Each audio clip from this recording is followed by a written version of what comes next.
for you, my hope for you is that you will walk out of here today knowing that we have a pathway, that there is hope for this country. Have you heard him in person before? I have not. Okay. Same for you. I wish you great inspiration during this time together. And have you all caucused before? You know the process, you're experts. Awesome. Anyone first time? Okay. Kimberly. Actually, Kimberly, will you talk about why you're caucusing this time? This is Kimberly Chapman, everyone. Jake and Kimberly are our Iowa chairs. Jake is a former state senator, and they have been working night and day for months and months and months to help make sure, because they believe Vivek is the man to save this country. And Kimberly has a great story, so I'd love to have Kimberly share with you. Why are you caucusing? What is it that caused you and inspired you to be a part of this process this time around? Oh wow. Yeah, I used to not talk about politics. I honestly still don't love the process of politics, but I found it's necessary. I found that if you care about the country, if you care about our future, if you care about our kids and what's going on, you can't be quiet anymore, because sometimes saying nothing is a decision and does something in itself. And when you say nothing and you do nothing and you don't stand up, it allows others that are louder to write the narrative and to make the decisions for us. So that's why I found myself in politics. I often ask God if I have to stay. But we do, because if we don't, like I said, somebody else will. And I wholeheartedly believe in Vivek. I honestly believe that God can work through anyone, and I do believe that God is working through Vivek. He is Hindu, but God can work through anyone.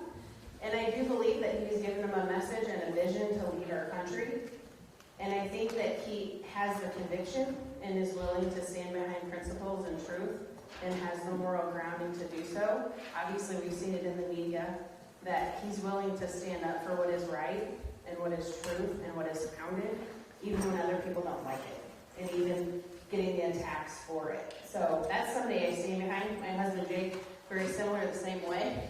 Didn't really worry about going against the grain. So that's somebody that I can stand behind, somebody that is willing to do what is right and what is founded and stick to that. So, and Apoorva is the same way. Apoorva is an amazing, incredible lady that will stand beside Vivek and help hold him grounded in those truths. So that's why.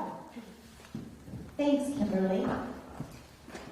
Yeah, let's give her a round of applause. Vivek is a personal friend of mine, and I know if I'd asked him even a year and a half ago, Vivek, will you run for president of the United States? He was running Strive, his investment firm that's created to combat the BlackRocks and Vanguards of the world. He would have said, I've got a full plate, not something I need in my life. Sounds like a poke in the eye. Even a year and a half ago. But Apoorva, his wife, tells the story. 1 year and 2 weeks ago, in December 2022, Vivek came to her and said, Apoorva, I'm worried about the future of our sons, Karthik and Arjun. They have 2 young boys, 3.5 and 1.5. And he told Apoorva, there is a moral vacuum in our country. And I don't think that we can attack it through the corporate world or outside. We have to go to the head of the beast. It starts at the federal government level. And in order to make a difference, to save this country for our own 2 sons, I need to run for president of the United States of America. So those same values and principles that inspired Vivek Ramaswamy to run for president, I believe are the same values and principles we all share that brought us here this morning. We know that we're all in it together, that it's up to us to save this great country. And so those values and principles, Kimberly touched on it, how he's a disruptor. He's willing to do things outside the box. He is an outsider. And it allows him and positions him to be someone that goes against the system. Because people have tried to reform the system from the inside, but the establishment doesn't allow that to happen. How many of you will get frustrated at that dynamic that's going on in our country, right? I do as well. So we need someone from the outside that's willing to disrupt and do things differently and say, enough is enough. And for me personally, one thing I appreciate, because I'm a JAG officer in the United States Army, which means I'm a lawyer in the Army. When I hear Vivek Ramaswamy talk and his founding in the rule of law and the Constitution, tells me, when I hear him speak on those topics, it tells me that we absolutely have a constitutional pathway forward to reform the federal government. His plan to shut down the FBI and to shut down the Department of Education, grounded in the Constitution and in truth. This whole campaign is run on truth. Oh, we have a different background today. Usually there's a background behind us that says, in big letters, truth. But you all have the 10 truths that this campaign is founded on in this pamphlet.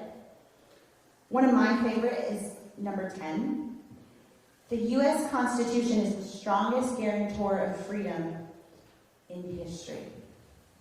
That's what Vivek Ramaswamy is excellent at. He's excellent at combining the knowledge of the Constitution with business expertise and willingness to go against the grain.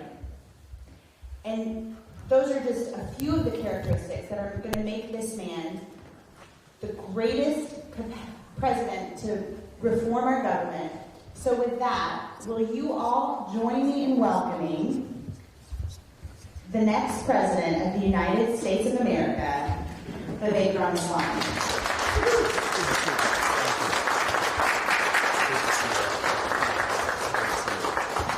It's good to see you all. It's good to be here. How are you, Jim? Good to see you. Well, I'm looking forward to having an open conversation. We have an important milestone here on Monday coming up. Iowa picks the president for a reason. The caucus process has no filters, there's no fake social media algorithms in the air between us. This is about actual, honest selection without, hopefully, the media getting in the way and interfering in the way this is actually run. There's a reason why I'm the only person here who's able to even say certain things to you. That I will strip vaccine manufacturers of special liability exemptions that are written into the law, because that's crony capitalism. The reason why, I don't even need this. Y'all can just hear me here. I got a pretty built-in microphone. Why I'm the only person who can tell you that I'm against the CO2 pipeline.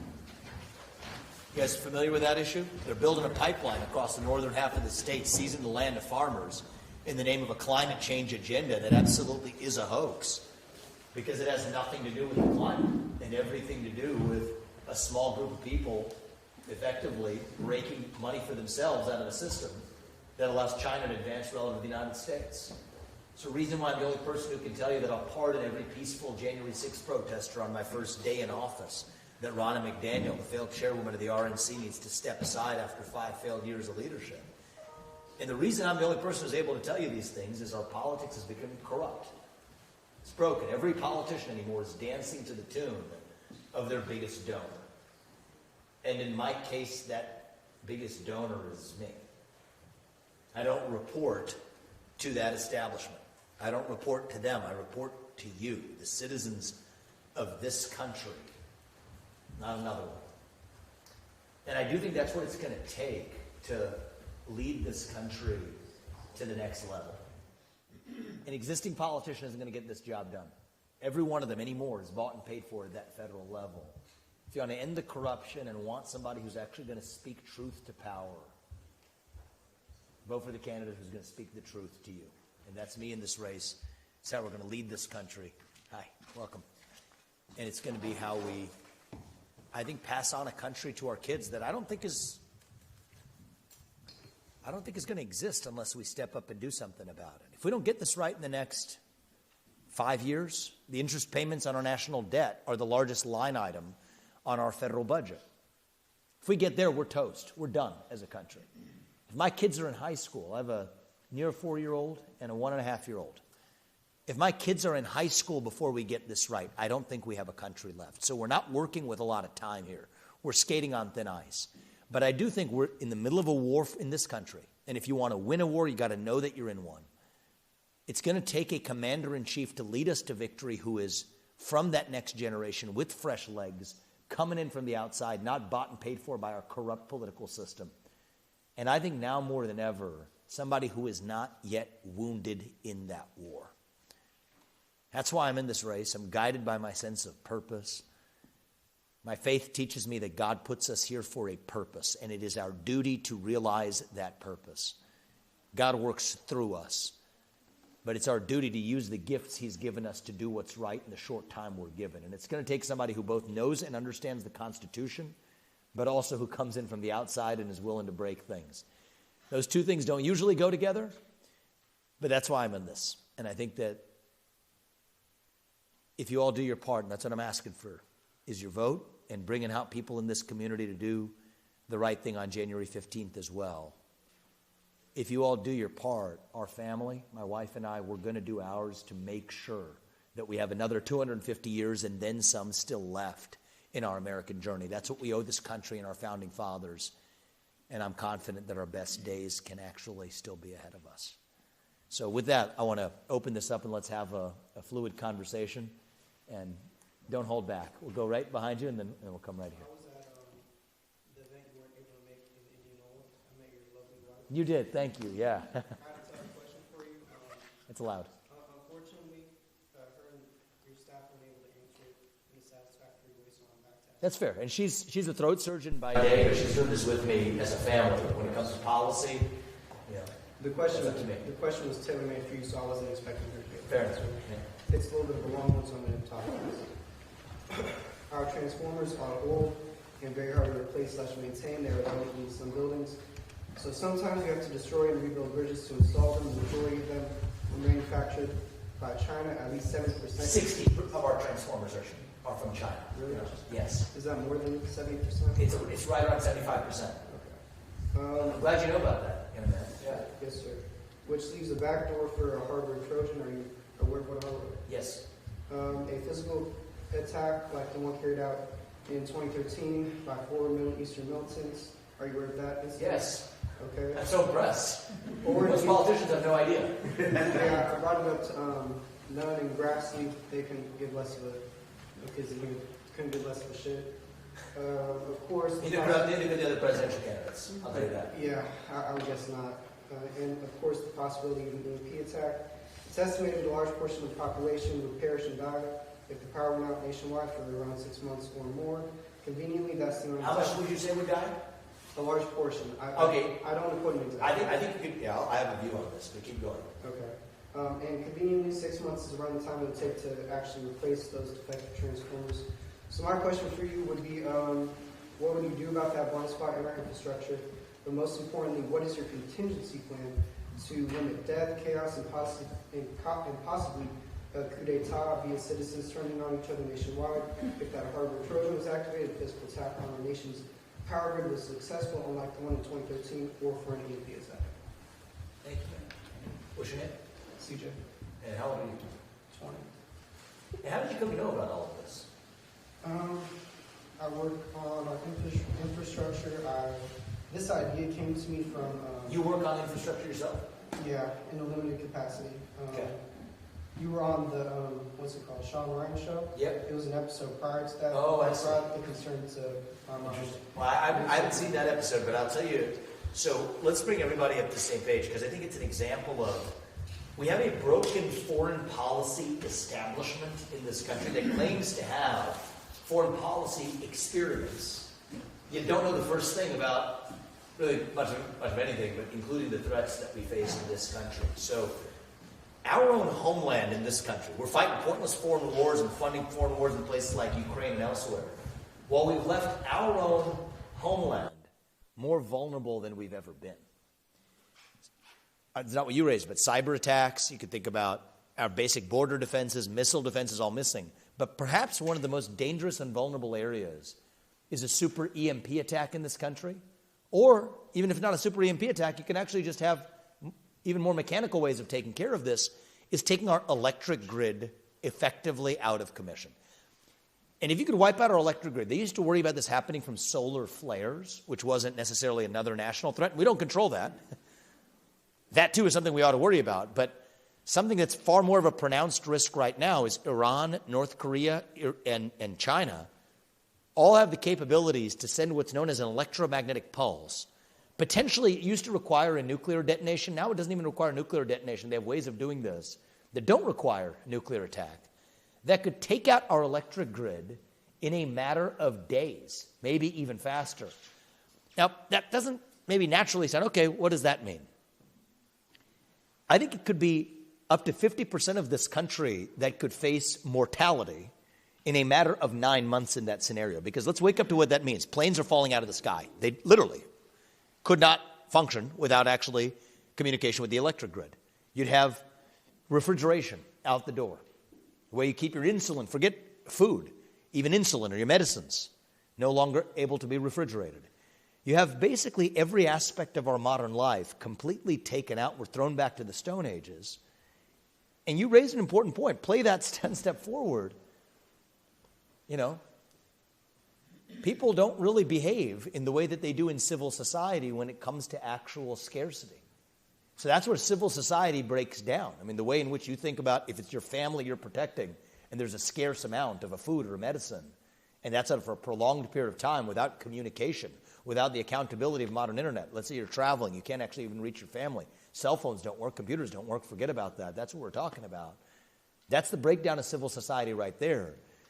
And now what if I told you, as this gentleman CJ just effectively did, we have about 60 Chinese transformers in our electric grid with real and unanswered concerns about how they could be taken out in a matter of days if there is an ability to engage in external control of that. That's not the only way that could happen. An electromagnetic pulse attack could do it too.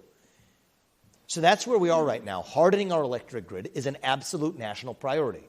It's going to take about $100 billion. It's not particularly easy to do, but compared to our national defense budget, about $800 billion per year, yes, this is a far more worthy expense than what the Republicans and Democrats are now doing, forking over more money to places like Ukraine so some kleptocrat can buy a bigger house.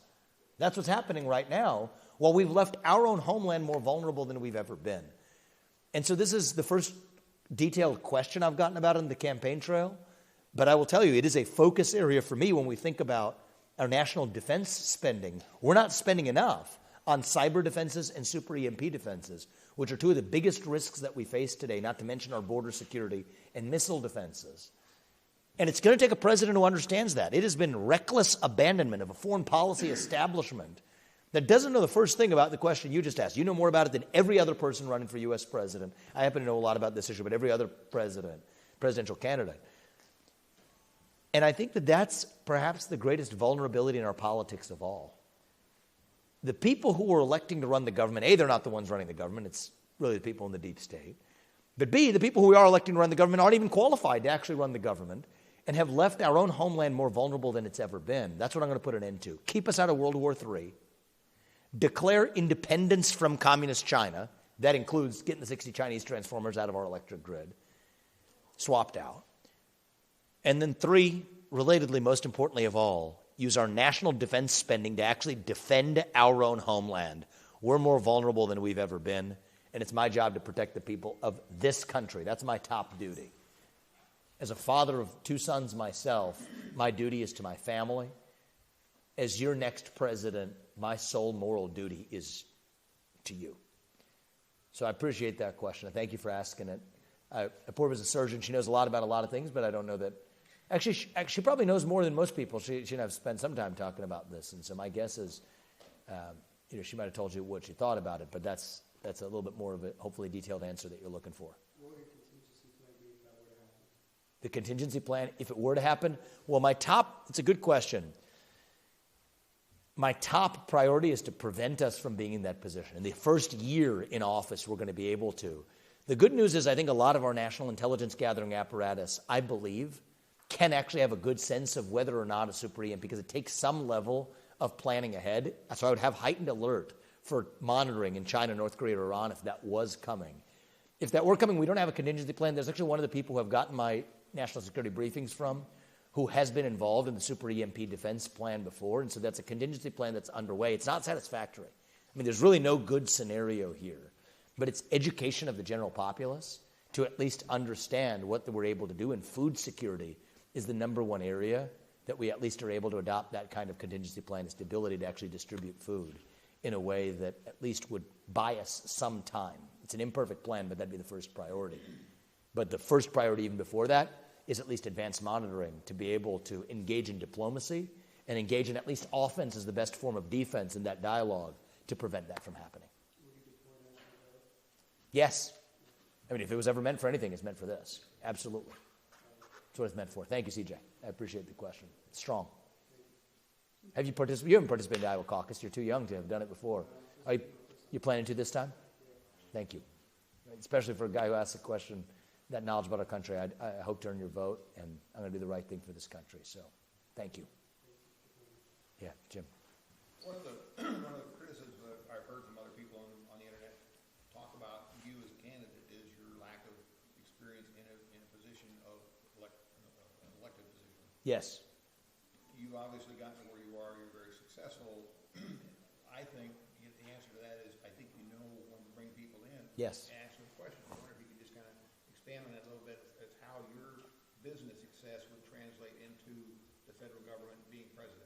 Sure. I mean, even just take a question like the last one. I wasn't born with that knowledge, but I've actually been not only briefed but informed, pressure tested in both directions by people who are the best in the world in their respective areas. That's how I've built my businesses.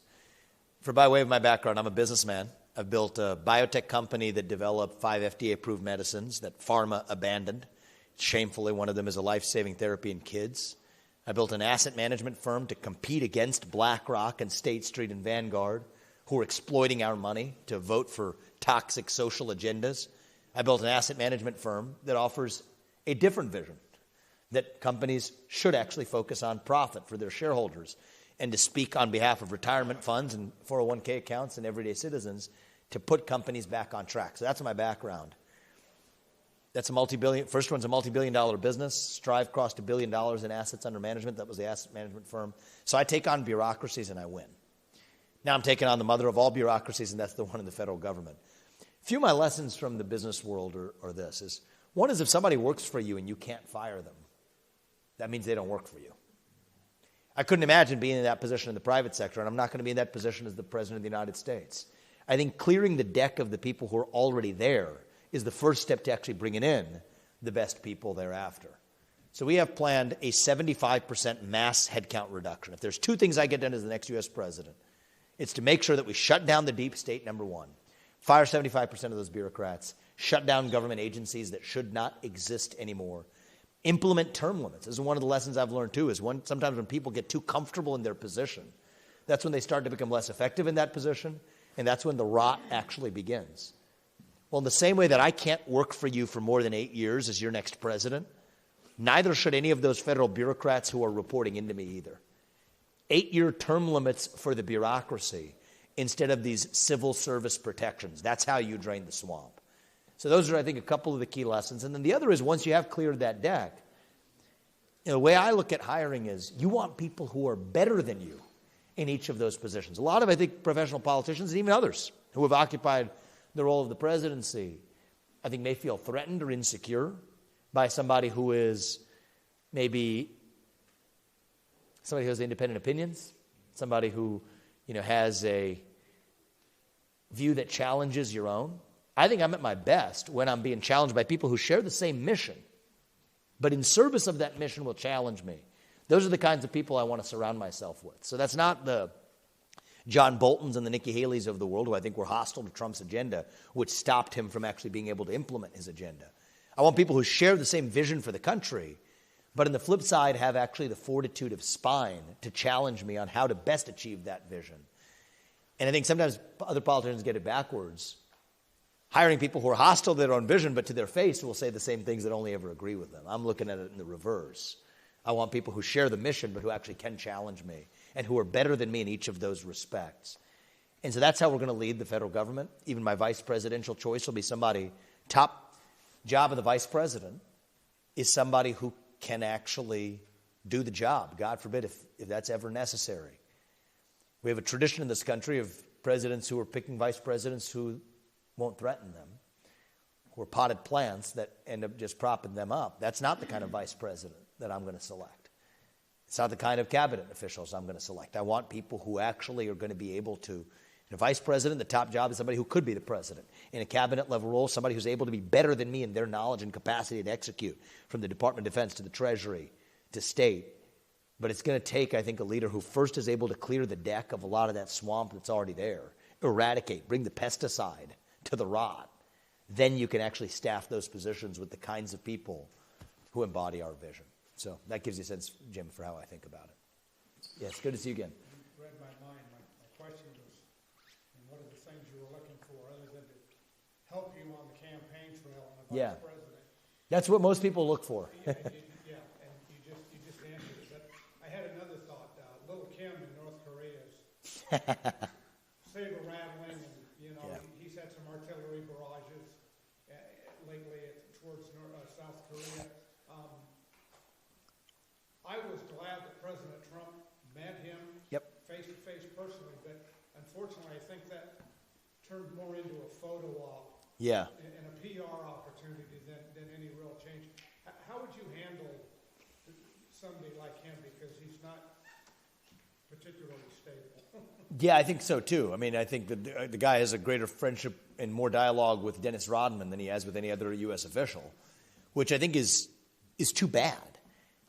I actually think there you have an opportunity for a leader who, not all leaders are this way. I don't believe that Xi Jinping is going to be open to persuasion on much of anything. But I think Kim Jong-un is a different beast unto himself. And I do think that Trump made the right move. It was the right step in the direction of reopening that dialogue. People forget this. It's worth rewinding and remember, in 2016, in late 2015, and into 2016 and then 2017, when Trump took office, towards the end of 2016, we were on the brink of some serious potential conflict and threat from North Korea. And I think just opening up, even the photo op itself actually is part of what de-escalated that. And so I think part of this is, these are never going to be people we can trust. But when you're the leader of the free world and you're leader of the United States of America, you don't get the luxury of just talking to the people who you can trust. I think having a discussion about understanding what's actually in the self-interest of the United States and making clear, here are hard red lines you don't cross, that's something we haven't done. The foreign policy establishment of the last 25 years has operated in what they call strategic ambiguity, where they won't tell you what you're going to do. I view it in the reverse. Sit down with Kim Jong-un and say, okay, here are hard lines for us. North Korea is one of the few countries that does have super EMP threat capabilities on the United States of America. That's a hard red line. Preparing or any even steps taken towards preparing and going in that direction, saber rattling or not, that's a hard red line, and if you cross it, there will be consequences. We have a limited number of other hard red lines you shall not cross. But within that context, then you can have an open conversation about what are shared objectives that we ensure that keep us out of major conflict in World War III, we already have a Russia-China military alliance. We're driving Russia further into China's hands when we arm Ukraine to the teeth. I think we're pushing Russia further into China's hands. We need to make sure we don't do the same thing with North Korea. And so I think understanding how we don't further solidify a Russia-China alliance that doesn't add North Korea to that mix, while also drawing hard red lines, that's a substantive conversation that goes beyond a photo op. And I do believe, from Vladimir Putin to Kim Jong-un, yes, I do think that it is important for the U.S. president not to shy away from, but to stand for with clarity. Here's our red lines, not because I'm looking for a friend in either of them. Of course not. Do I trust either of them? Of course not. But Nixon didn't trust Mao Zedong either, when we still did what needed to be done for this country. And Nixon pulling Mao out of the clasp of the USSR is what brought us to the near end of the Cold War. I'm old enough to remember that. Is that right? Yeah. Okay, you look a little maybe younger, but okay. But I think that that's what it's going to take in the next president, is somebody who uses hard, firm-spine diplomacy to keep us out of major conflict. We're closer to World War III than we've ever been in my lifetime. And I think that the blithe ignorance of the existing establishment, just accepting that status quo, has been frightening, actually, in terms of what that means for our future. And so it's going to take somebody who appreciates that risk, who makes avoiding World War III a top priority. My foreign policy priorities, I said them before, I'll say it again. Keep us out of World War III. Dissolve the Russia-China military alliance. keep economic independence from communist China, and then use our own national defense spending to actually defend our own homeland in this country. And that's how I'm going to lead. I mean, until we have time for one more question. Maybe oh my goodness, I'll have to go fast now that I'll come. Okay, we'll go quickly around. We'll do a lightning round. Okay, how does the next administration plan to deal with the 12 million migrants who are already here? They're already here. They're already here, yeah. The same population as the state of Ohio. My home state. What do you plan on doing with this, and how do you plan on stopping it? Oh, that really is an interesting way to phrase it. I'm going to frame it exactly that way. Ohio is my home state. It's not that, it's not that far from reality. So first of all, securing the border I've talked about elsewhere. Use our military on the southern border to protect our own border. End aid to Central America. Most of the people coming to this country aren't coming from Mexico. They're coming from south of Mexico. So why are we paying those countries when they're not even building their own border walls or barriers? Stop that northward flow of migrants. For here, first step is end the federal funding for sanctuary cities. Don't pay for this illegal behavior. And then as it relates to the illegals who are already here, starting from my first day in office, if you're born here of illegals, you do not enjoy birthright citizenship in this country. End birthright citizenship for the kids of illegals, and then for anybody who entered this country illegally, they will be returned to their country of origin. That's the one answer to the question. There can't be a different answer. Now, how do you do that with 6,000 ICE agents when there's 8 to 12 million, at least, who are in this country?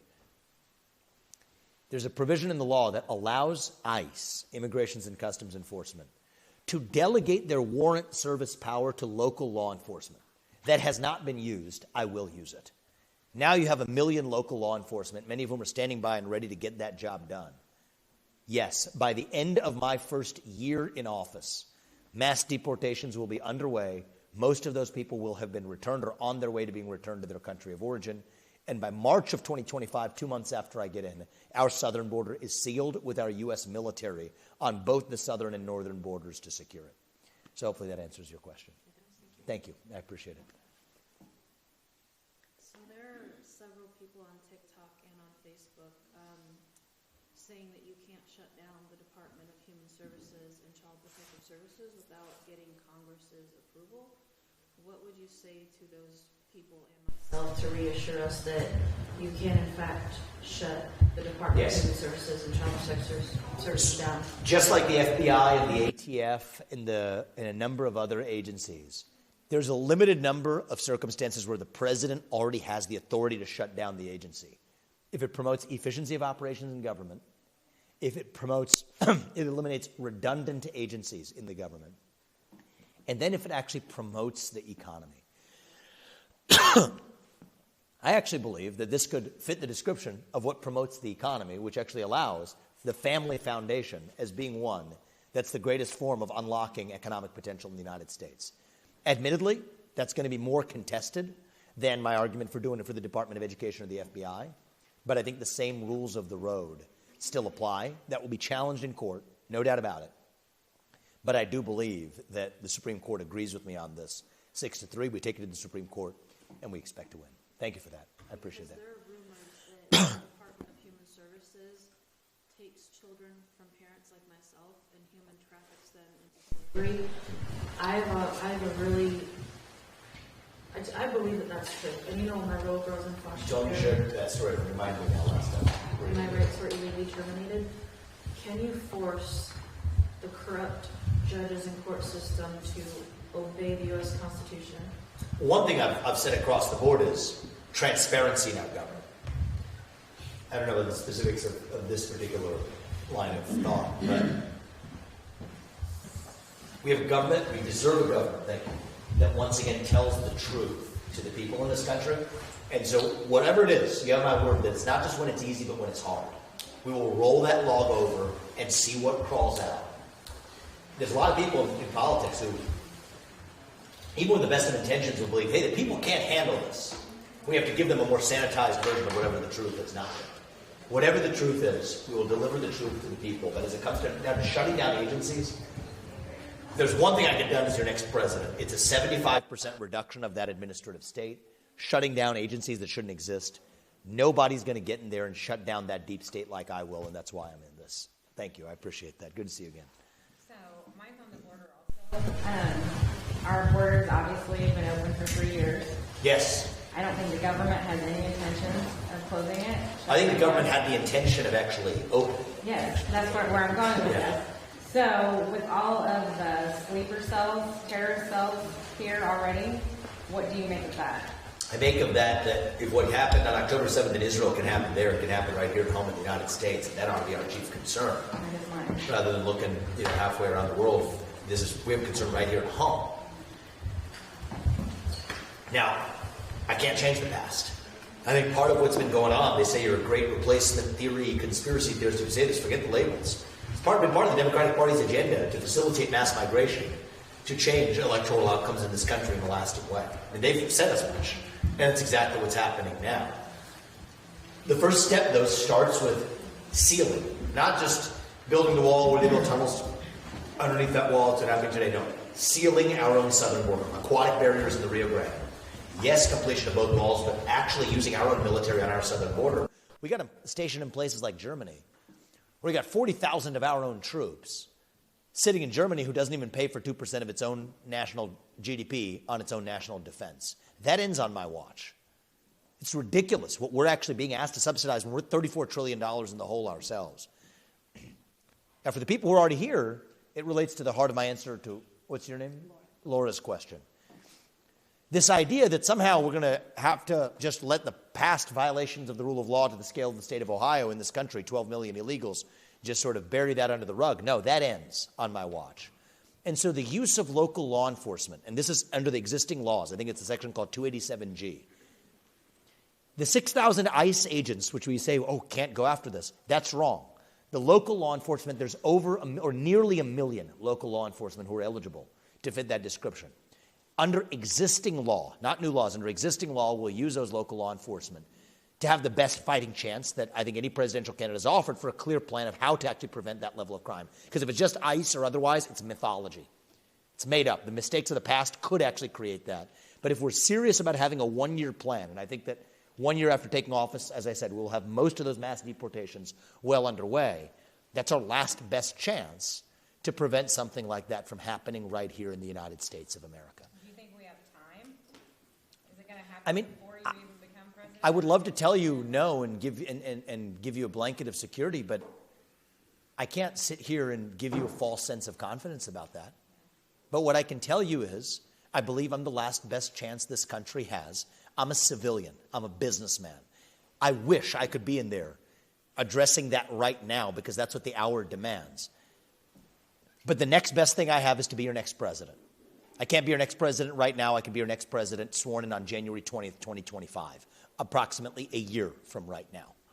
And the day I take office is the day we get started with actual mass deportations, ending birthright citizenship, sealing the borders, actually leveraging law enforcement to protect the citizens of our own country from attacks on our own homeland, all the way to that very first question from CJ. We're more vulnerable to that than we've ever been. The only thing I can do between now and then is expose a lot of this rot. Sometimes the first step to solving a problem is to name it. And that's what I've been doing in this campaign, in my interactions with the mainstream media and otherwise. But the next step can only start on January 20th, 2025. And that's why I'm asking you for your help. You have my help. I appreciate that. I appreciate that. The next 5 days, we're ready to do this. Whatever time you all have, I'm asking you in the excess time you have, and I know you all are hardworking people who have your own families and your own mission, but for the next 5 days, get as many people as you can to this Iowa caucus. We're going to deliver a shock.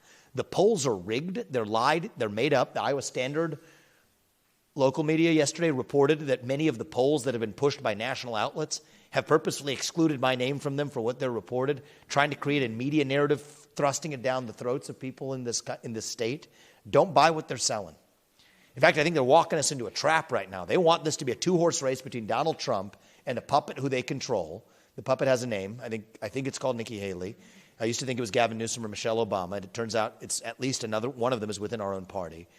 They want to eliminate Trump from contention and trot in the puppet to take the White House. Do not fall for their trick. These people will stop at nothing to keep Donald Trump away.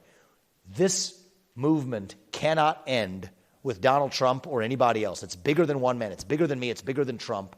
It belongs to you, to us, to we the people in this country. And so it is up to us to make sure that American experiment does not end 250 years in, that we have another 250 years still left. We owe it to George Washington and our founding fathers in this country to make sure we don't walk into that trap.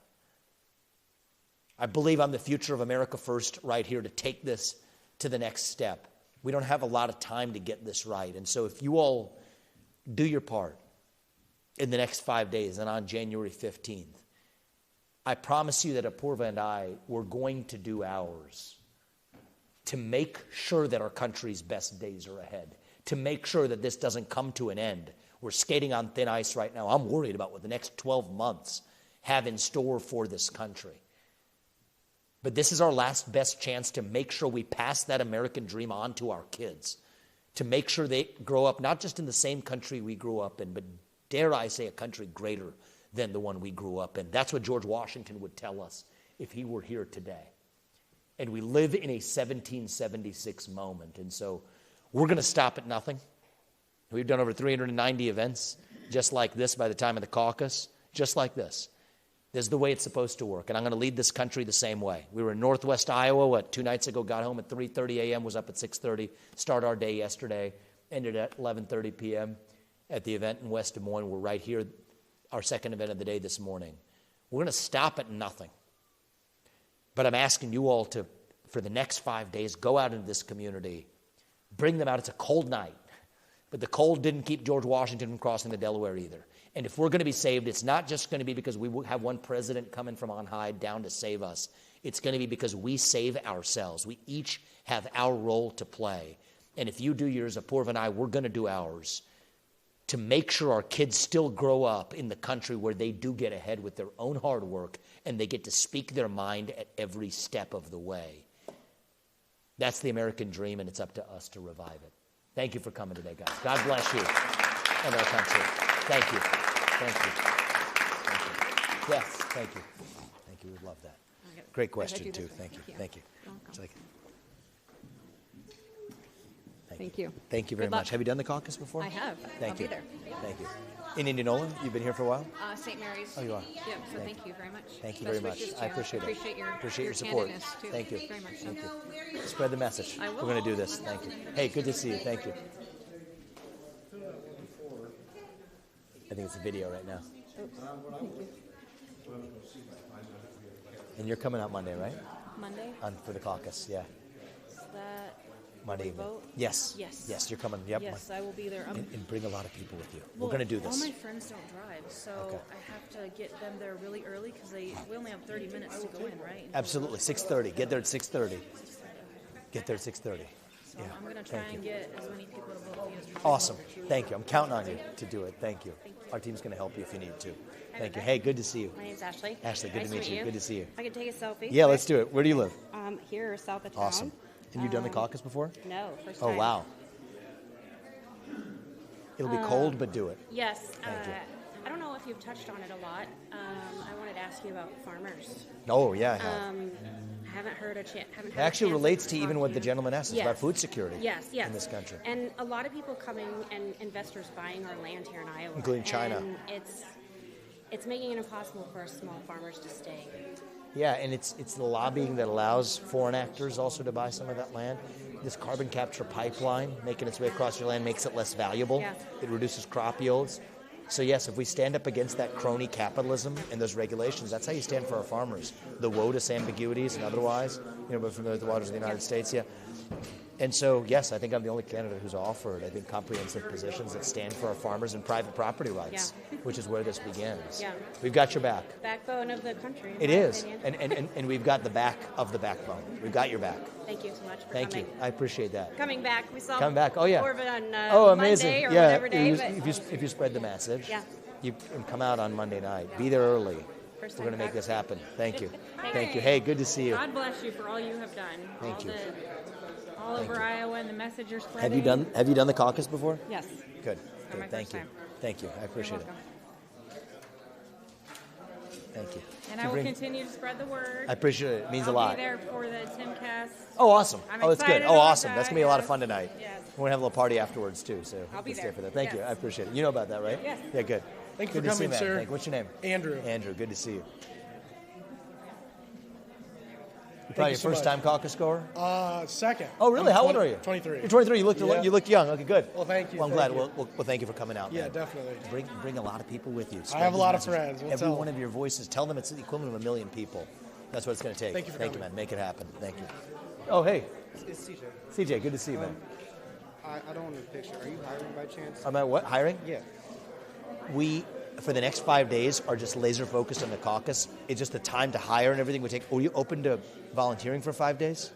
And then you can look at I'm hiring looking after for that? work, whether it's for That's your campaign or not. Like, Okay. Oh, outside of I'm it. trying to get in where I can fit in. Okay, got it. Thank you. Why don't you talk to our team? I'm open to it. The next 5 days, we need people who can help bring people out, and then after that, we're going to focus on other things as well. So let's use that to help do that, and the rest of that will go after there, man. Thank you, brother. I appreciate you being here. Thank you. And it'd be great to make sure they get some shirts. People who guys will have. Absolutely. There's a lady here from.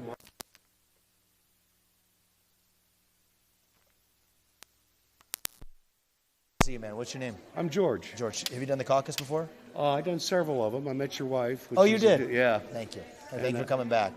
Got her sign your books. Amazing. And Thank you. All right. I appreciate your support. All right. At the caucus. All right. I'm just trying to get these shirts passed out so they get Amazing. to the right people. Amazing. That's good. And you've done it you've done it at the 2016 caucus? I've been doing this for some Oh, time. yeah. Okay, good for you. Yeah. You know how it works. Some grassroots, bottom I'm up. glad to hear someone stand up for the Constitution. I think Yep. you're doing a great job. Thank you. And it's unfortunate we can't hear you, speak tonight? Well, you know what? You're going to hear me on Timcast. Tim, where's that? Tim Pool. Tim Pool's doing a live show with me here. Okay. And I mean, the mainstream media is so corrupt. I mean, they're really rigging this whole thing. But we're not going to let them get away with it. That's what we're here for. We're not going to let them get away with it. Well, Thank you have man. a good day. I appreciate that. Thank All you. right. Thank you very much. All right. Take care. We're going to get this job done. All Thanks right. a lot. Thank you. Thank you. You got something? Yeah. Yeah. Thank you. We can do it 1 second. Yeah. Thank you. Do you feel it's unfair that you've been excluded from the CNN debate tonight? Oh, I think the whole thing's rigged. I mean, if you think about multiple of the RNC polls that were used to qualify for it, Morning Consult, other well-conducted broad polls that the RNC used, selectively were excluded by CNN and were notified of it 48 hours or within 48 hours after they cut off the town hall that they hosted with me 5 minutes early because they don't like what I have to say. And so, yes, I think CNN is a disastrous news organization. But the good news is our primary base, I think, is able to see through it. It's really a news network that has lost all of its credibility, lying to its audience base. And when I called them out on it for actually stating hard facts, this is how they retaliate. And so I think it's disgusting, frankly. It's election interference in the Iowa GOP caucus. But I think our caucus goers are going to be smart enough to see through it. Right, but credibility aside, I mean, a lot of eyeballs are going to be presumably on the television tonight. I think more will be on actually the cast. I think we're going to get more viewers on Tim Pool's live show that we're doing here in Des Moines with a live studio audience than are going to be live on that CNN tonight. What does success look like to you in 5 days? Or, I mean, what is shattering the media's? I think the media's done me a great favor. Setting the expectations where they are. The person who goes on to win the presidency is the one who shatters the expectations set here in Iowa. So I love where the expectations have been set. I think there is something massive about to happen here. I think we're going to deliver a massive surprise. I think we have a clear shot to win the Iowa caucus, but the bar for me is shatter those media expectations, shatter the fake polling expectations that have been set. What they've done as a disservice has actually been a favor, and on January 15th, you're going to see a victory for this campaign. If you fall short, is it on to New Hampshire then, to hoping for a good showing there? We're going to dominate here in Iowa. I think we're going to have an outstanding outcome here. I think people on the ground, I don't know how long you've been here, talk to people actually on the ground and people who have been actual activists on the ground, first-time caucus goers and otherwise who have been completely left out of those polls. We're going to deliver a massive shock to the system on Monday night. I'm excited, especially for a lot of those mainstream media establishments. CNN's going to eat their words, but it's going to be really fun on Monday night when we see what happens when a lot of the media establishment is I'm going to make sure they own accountability for the way they've misled the public. Thank you, sir. Thank Appreciate you. it. Appreciate it. Thank you. All right. Thank you. All right, shall we? Thank you. Thank you. Hey, it's good to see you guys.